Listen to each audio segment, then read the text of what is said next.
Ами аз искам да питам тия медиатори, тия политолози, социолози и журналисти, как да окачествявам нашите политици, след като тяхната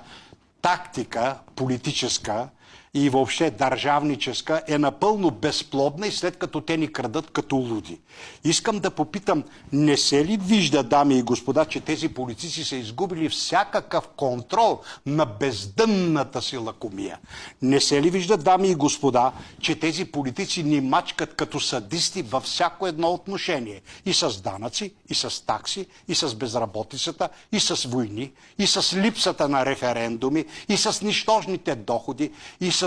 безумно високите цени на стоките и на услугите, и ако щете с много усложнения, на моменти невъзможния достъп до здравеопазването, дори тогава, когато береш душа.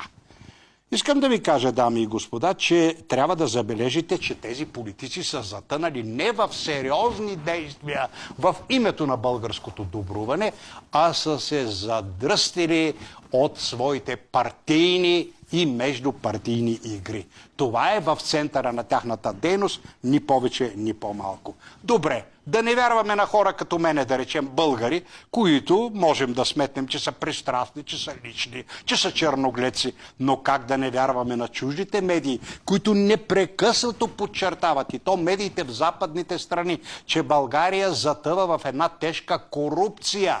че тази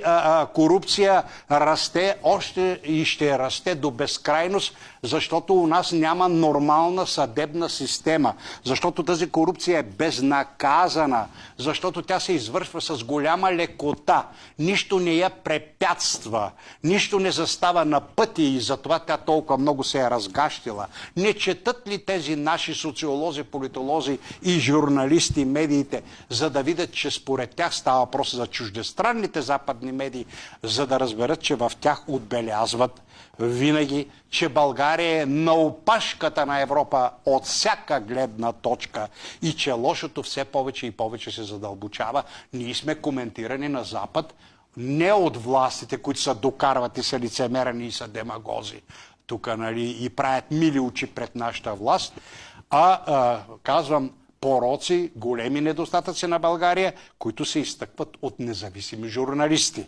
Или какво си мислят нашите медиатори? Че те могат, чуждите